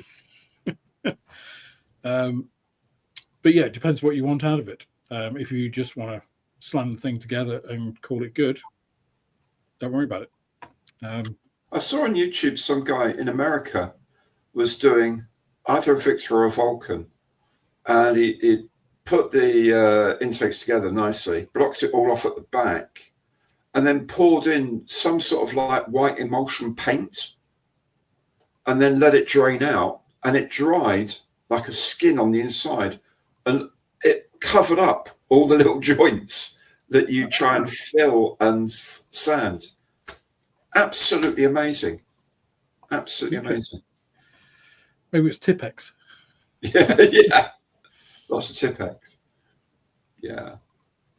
Well, and actually, so Tipex is quite good as a fine filler. Mm-hmm. Even comes with its own little applicator. So yeah. Just one I started one. Mystery box Nick popped in. Sorry, I'm late. It doesn't matter. You don't have to be here from the beginning. Yeah. That's not a requirement. Good you're here, mate. Good to see you. How are you, Nick? Hope you're well. Kev says, I joined my local model club last year, and the internal competitions keep me occupied and a bit more open to making models than I would normally not be doing. That is also a really good point. So for some people, this is going to psychology now, which I did quite a lot of with, as you might imagine, being in leadership. The two types of people, generally, internally motivated and externally motivated. There's only two types because there's only really those two options, right? It's a binary choice. So those that kind of get up, they know what they want to do, they go and do it. And those that really want to be told what to do or are rewarded or are motivated by external reward. So somebody saying, you've done a really good job there, really motivates them. So competitions are a really good source of an external force, right? Regardless of whether you're internally or externally motivated, they're a really good way of getting other ideas in. So one of the things in leadership is obviously you've got a team together. You want all of the team to be involved. And some people are very, headstrong and extrovert, want to be involved. And some people, are happy to let that happen. But their ideas are just as valid and sometimes more valid than those at the front. So you want to make sure you get that mix. Things like competitions are good for that kind of thing, right? Because everybody has the same thing to do. So, and again, if you struggle with motivation about finishing things and things, sometimes a competition is good. Some people are good with deadlines. I'm personally pretty good with deadlines. I like having a deadline in work because it gives you something to aim for, and then you can plan back from that. Whereas if you say, do it whenever you can, it's kind of like, well, okay, I'll do everything else first then. Yep. So that's a really, really nice point, actually, Kev. Thank you for that. I try and go to my local club every month just to see what other people are up to. And a few times I've gone there and there's a guy who makes 144th scale airliners, but like 50s, 60s airliners. So the original Boeing 707s and stuff like that. The metal work he does, the finish on the metal work is absolutely exquisite. It's astonishingly beautiful. And I asked him how he did it, and he said, "Oh, I just do this." And he said, "So what do? Do you spray it onto gloss black?" I said, "Yeah, of course I do." I said, "Well, how about that bit down the strip? Just do that in grey instead of black, but just spray the same colour over, and you'll see the difference." And I tried it, and it's like, where has this been all my life? I don't need 12 different colours of metal. I can actually do most of the heavy lifting in the priming. And I learned that by going down to the model club and seeing this amazing kit and asking them that. And I find generally there are some model clubs I've heard aren't great, but I've heard an awful lot of model clubs are brilliant, and people are honest and they're open and welcoming because they go there, yes, to say, I've built this, I'm proud of this, and great. And people say, do you know what, it's a nice result, whatever. How did you do that? And they're sharing information. You get a kick out, a buzz out of sharing that little bit of information. But then also you find out, I've always wanted to do that. It's so difficult. Oh no, there's a way around that. And I pick up so much from these guys. It's brilliant. And I think as well, for those of you who can't get to model clubs, I know guys in the States have difficulty because it's the geography side of things. I think similarly in Australia that can happen. Yeah. I mean, it can happen anywhere, but when you've got large geographies, I imagine if you're a Siberian modeler, that's also an issue. Yeah. Although you may have some other issues as well. One or two things to worry about. Yeah. But if you can't get to a physical model club, streams like this one, streams like, airfix and chill, Friday night scale modeling live. Lots of people have streams, communities on YouTube with their channels. Model Minutes, as I know, LPJ Models has a Facebook group. There are lots of places that you can go depending on your particular personality. Some people like Facebook. There are a lot of Facebook modeling groups. We have never had the opportunity to get ideas, share ideas, showcase work and stuff in the way that we can today before. So definitely all of that is available, and other people are a great source of ideas. If you're struggling for inspiration, you can pick up a book and flick through that. If you've got reference materials, I'm very fortunate in having a good selection of books, a whole bunch of which I picked up from my ex's house last week, which is great. So I've not had access to them for a long time, so I can go back and, I'll be reminded of things in those. It's just like, oh yeah, I remember that scheme. I'm going to do that. And then I'll get excited about, I don't know, a 262 or whatever. You can go online. You can look at a YouTube video, see what other modelers are doing. There's lots and lots of sources for all that kind of stuff. Definitely. Frank Holder says, hello, people. Just want to say your channel has given me so much information and help over the months. Thank you. Thank you for getting me back into the hobby. I almost gave up on remarks. Oh, well, thank you very much, Frank. That's very kind of you to say. And I'm glad that you got back into the hobby and didn't give up on it.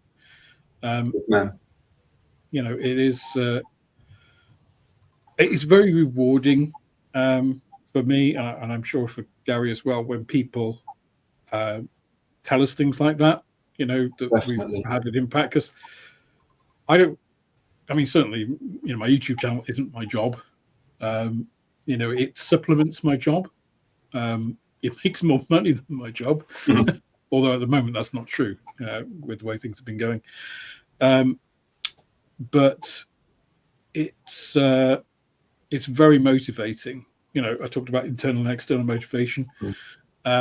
Internally, I'm pretty motivated with what happens, what I want to do and stuff. But to hear that, other people have benefited from something, whether it's in the shop or on the channel, is fantastic. So thank you, Frank.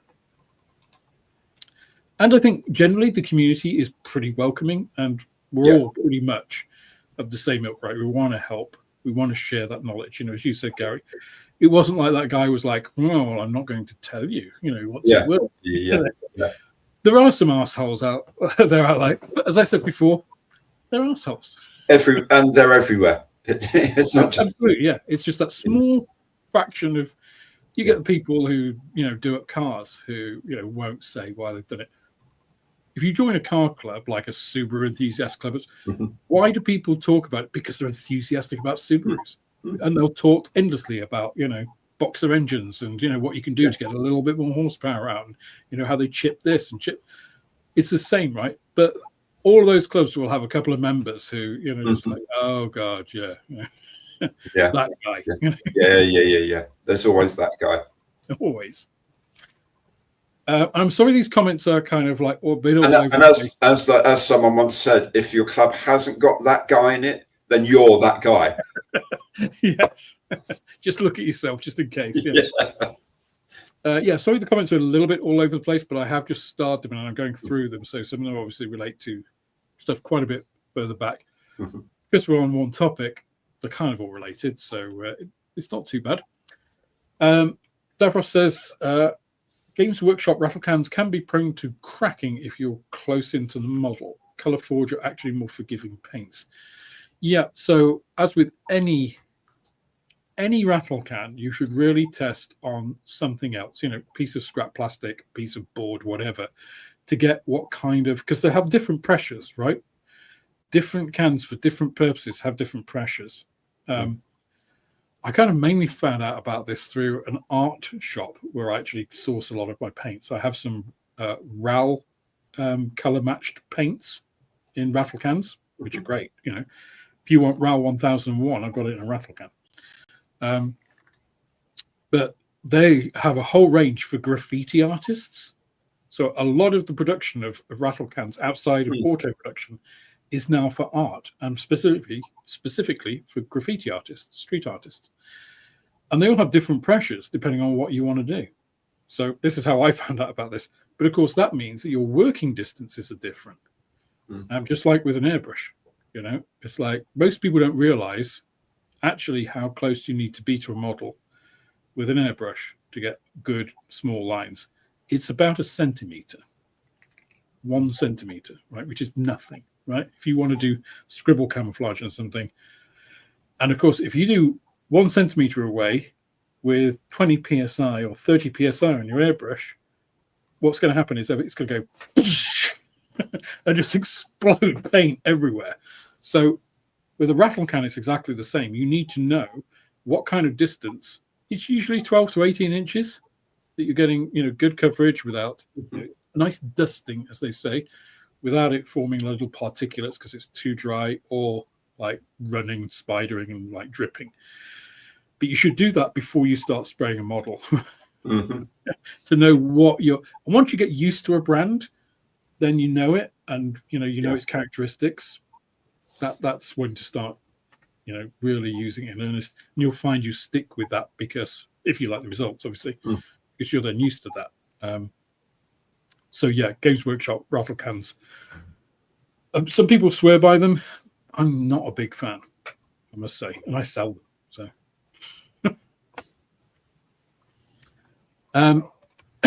Julian says, regarding the Italians in World War One, the base commander of an Italian airfield didn't like curtains. Allied bombers used the light he spilt to navigate.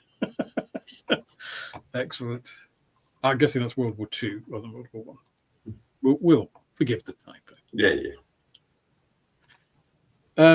Travis Thompson says, I find a dig through the stash can be motivating, even looking via ScaleMate, seeing what aftermarket is out there. That's also a good point. So, we talked about looking at YouTube, talking to other people. Depending on how big your stash is, it can either be, if you've only got a few models, probably not so much. If you have a slightly larger collection, as I might do, then yes, you might see that model that you bought a few years ago, forgotten about. Oh yeah, really wanted to build that. Do you have a big stash, Gary? I think it's about 150 maybe at the moment. Oh, no, then. No. Yes, it's fairly manageable. It's all still on the racking I bought when we built the place, so it hasn't overspilt from the storage yet. So yeah. It's a bit like skill levels in model building, isn't it? Like on the Revell skill levels, which are basically meaningless. Yeah, the parts counts. Yeah. I think but it doesn't even work that way either. But anyway, that's a whole different topic for discussion.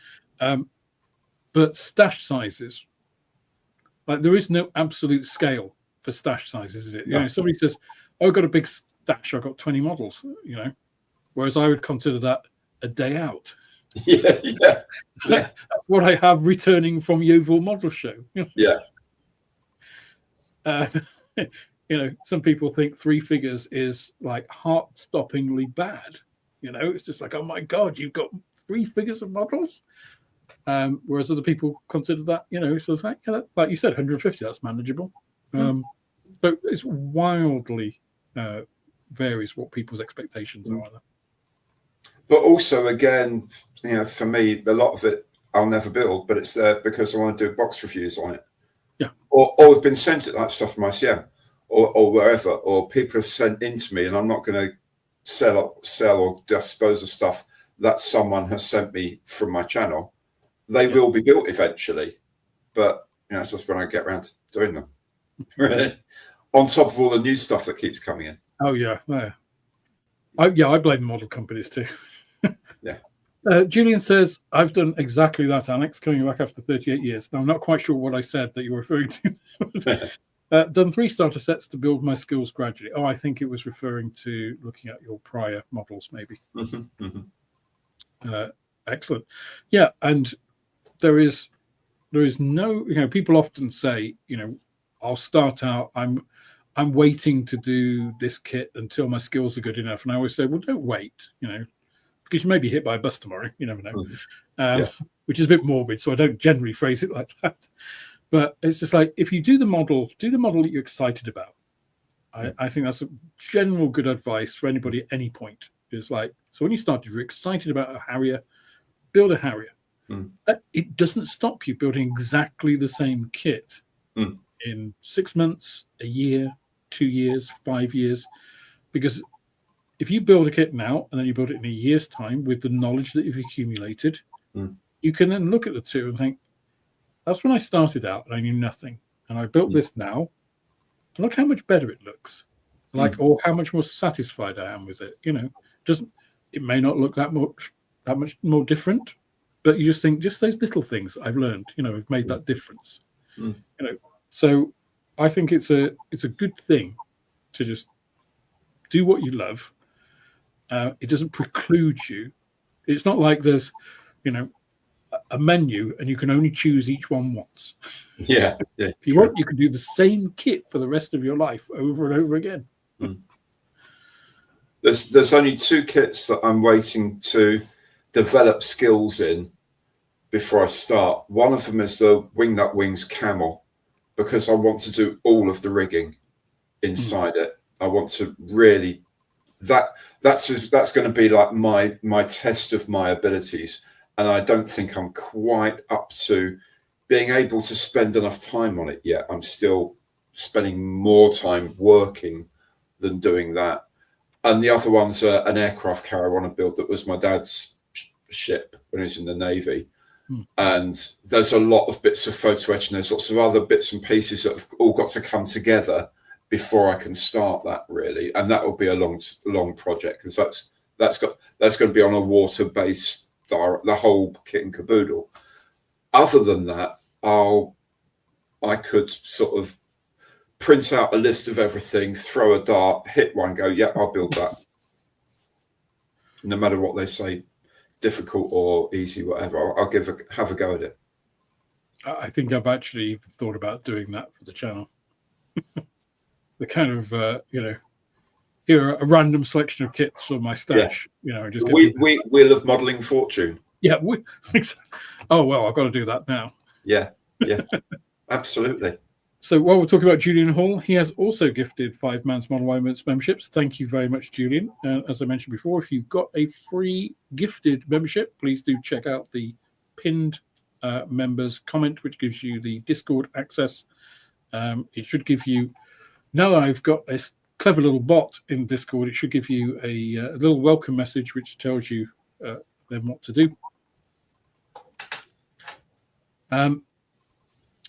We have still lots of comments and little time, so I'm going to race through them a little bit. Paul Wiltshire Models mentions Models for Heroes. They've really helped me with my struggles I got from my time in the armed forces. Models for Heroes, I would say, are, if you build airfix kits, they are the best use of your airfix flying hours.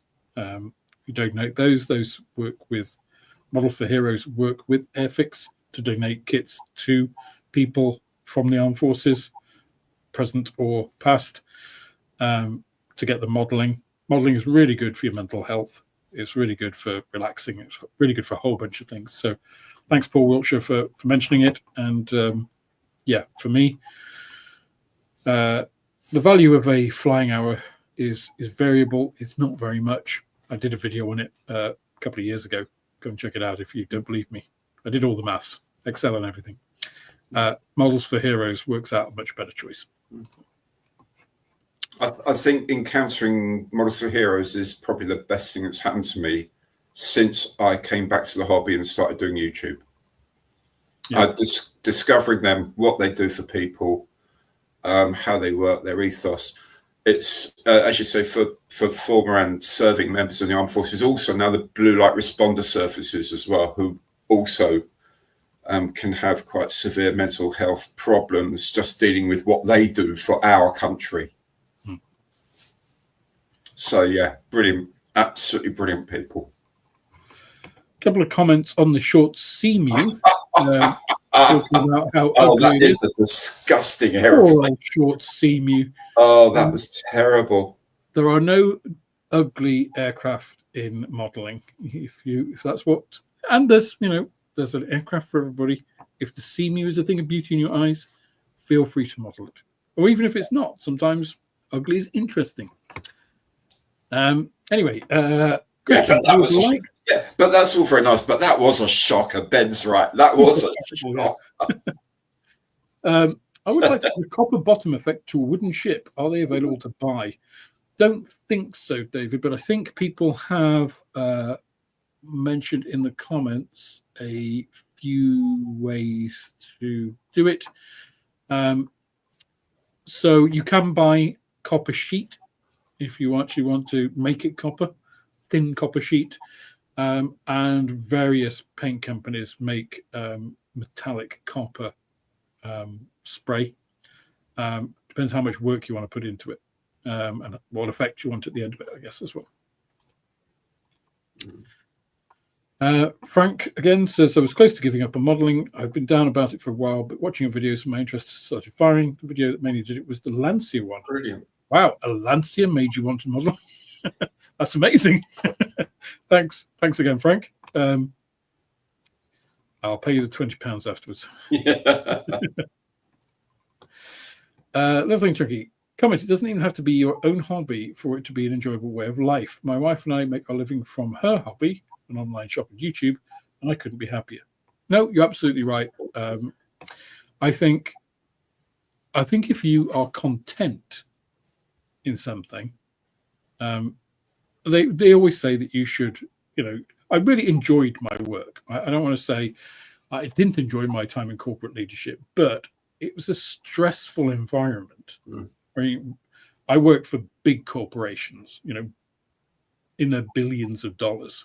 And with that kind of headcount revenue, I mean, we had a month.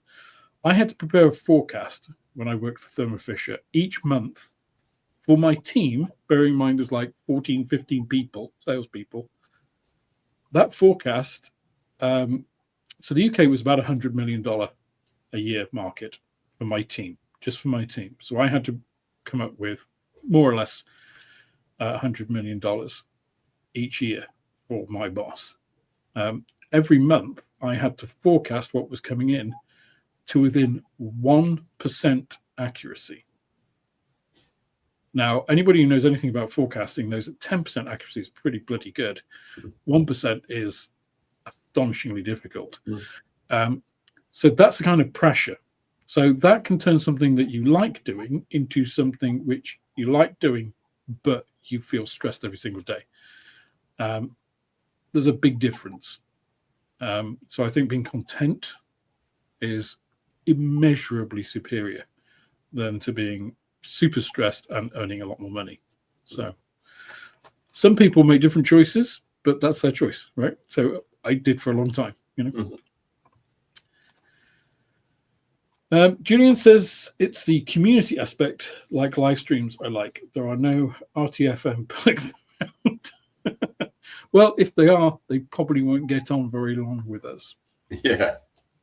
They are welcome, but everyone's welcome. They will get some stick, I imagine, if they're going to.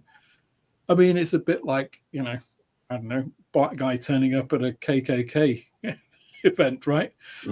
It's like, probably not as bad as that, I hope, but yeah, it's going to be uncomfortable, shall we say.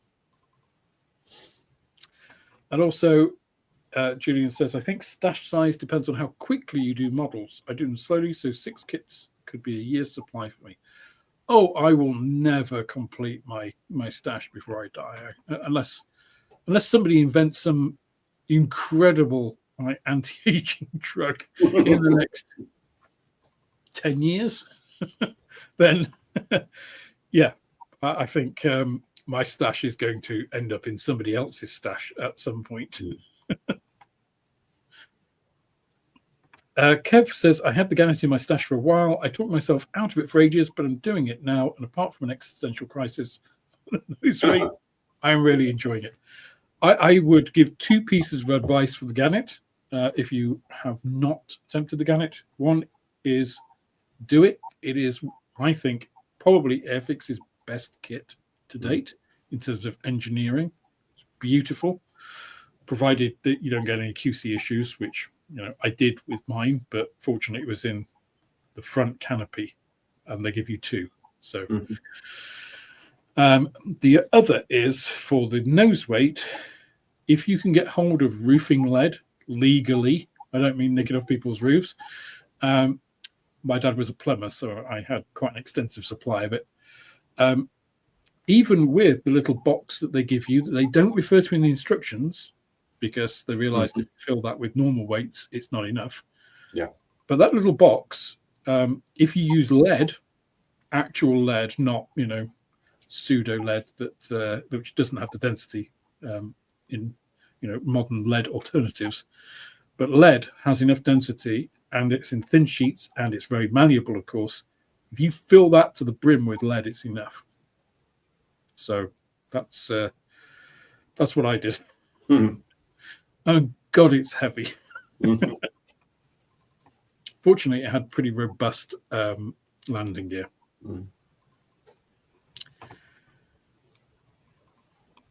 Casey says, question, Mojo for paint mixer. Mojo is very much there for paint mixer. The main thing that's been missing is time. In fact, I started putting together an email to you today, Casey, so you'll be getting that tomorrow on that very thing. I've been using it quite extensively in different ways. I wanted to finish that to kind of, if you like, get all my points together. It's only really a couple, but kind of just to make sure I had all of the relevant backing for that. So yes, paint mixer continues. So I use the paint mixer more or less daily, actually, in my modeling activities. And I haven't really found any issues in what it's actually producing. In fact, quite the opposite. So quite excited to actually get that out into the world. Just as I mentioned before on other streams and with Casey, a couple of things that I just need to discuss with Casey before we actually get to cram it together and put it out to channel members who will be beta testing it in the first instance before it goes live. And it will be continuously improved because there's still a whole bunch of stuff to do. Craig says your randomizer could be land, sea, air, an era like 40s, 50s, etc., and military number. Yes, there are various options there, Craig. I like the way you're thinking in that. And I think that brings us up to date, which is very nice because we are a couple of minutes away from the end. So just to summarize for me, Gary, what are your main ways of getting out of a rut, let's call it, rather than losing your mojo? Because it may just be that you're feeling a bit overwhelmed with things or have a lot else on your plate. What would be your go-to ways of getting out of that? I guess, build something I actually want to build, really want to build. Even starting something I really, really want to build helps. Diversion activities help enormously, like tidying up and cleaning airbrushes and stuff like that. And just doing something for fun, for me, that's a secret and no one else is going to know about, because it's just for me and just entirely for my own pleasure, without any of the pressures of having, as you say, getting the lighting, the filming right, and is this done right? Is that done right? Is this the box art scheme looking right? All that nonsense. Forget it. Just make something just for fun. Remember, it's fun. That's the biggest thing. It's remember it's fun, and have fun doing it. one thing, my sister went to visit the Ben and Jerry's factory when they were on holiday in America about sort of 25, 30 years ago. Came back with a sticker for me, and it says, "If it's not fun, why do it?" Yeah. And in model making, especially when it's a hobby, if it's not fun, why stress? Why do it?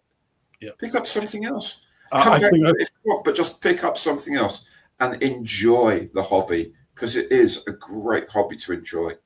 And really good advice, Gary. I don't think I really can add much to that. As you say, it is a hobby. It's a hobby we all love. That's why we're all here. That's why we enjoy talking about it, because we enjoy it. And like with any other hobby, if it's a subject you enjoy, you're passionate about, you enjoy sharing that passion, you enjoy hearing about what other people are doing. I think talking with other people gives you ideas, even talking on the stream, talking to you, you'll mention things and I just think, oh yeah, I've got that, or I was thinking of doing something similar, it would just remind me of something that I was thinking of another time. You don't have to go and steal people's ideas. That's not what talking to other people is about, but that can get that inspiration. It can just get that little jog of the memory. One of the things I think that I miss most in my day job, now that I'm not in that corporate role, is team meetings.